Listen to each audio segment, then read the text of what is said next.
onions will let you know when they're ready to harvest because the tops will start falling over. And so I also wanted to go ahead and harvest my garlic, which had some browning leaves on the outside. So I'm going to go ahead and I got those. And what I use is this a little tool like this. I like to use something that's very narrow and not wide. And this enables me to get down precisely into the root of the plant because I have a garden that's small and I have a lot of interplanting. So I want to be very precise so that I don't injure my onions or my garlic, but I also don't want to injure the plants that are around it and still growing. So that's why I use something like this. You may need, your garden might be such that you can just put a shovel under there and just dig them out because that's all you've planted in one area, but I have to use something like this. Okay, so now I'm going to get my shallots and we will be done.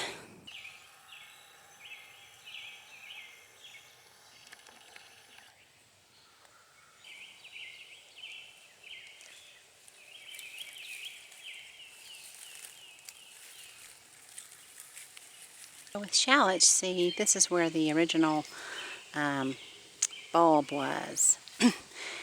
And so then it rooted down and then it divided. And so I got 1, 2, 3, 4, 5, 6 small shallots from that. Okay. Alright, this is just a little mini greenhouse here, and you can get these just about anywhere nowadays. I think Harbor Freight sells them, and you can get them at the little home improvement stores, just about anywhere. I think it's mostly a seasonal item, so you'll have to probably get it now and not in the winter. But anyway, this is broken. I've had this thing for several years, and it has been through a lot of storms and that kind of thing. The plastic covering is gone. It has been torn and thrown away. The wheels are no longer attached to it, so those are always falling off down there at the bottom, but I can still use this. As you can see, I'm using it to dry my onions. So this is what I do after I harvest my onions, shallots, garlic. I put them on this rack and a shady area, and when I put them in the rack, I put them in a single layer. As you can see right here, this is in a single layer. So I'm going to go ahead and put all of my onions and garlic on here, and then I will need to move these into my garage, and they can dry there. Last year I put a little plastic covering on the top of the greenhouse, and I left it outside under a shady tree on my deck where it always received shade, but I covered it so that it would not get rain on it and they could dry properly, and that worked fabulously. So that's another idea.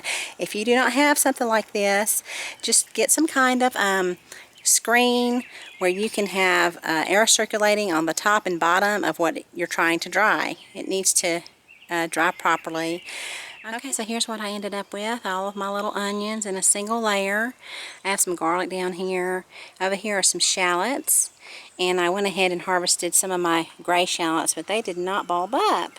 So, tiny. I have a couple more in there. I'm going to wait to harvest those and see if they get any bigger. Those were the smallest ones, so I went ahead and pulled them, and I'm leaving the larger ones.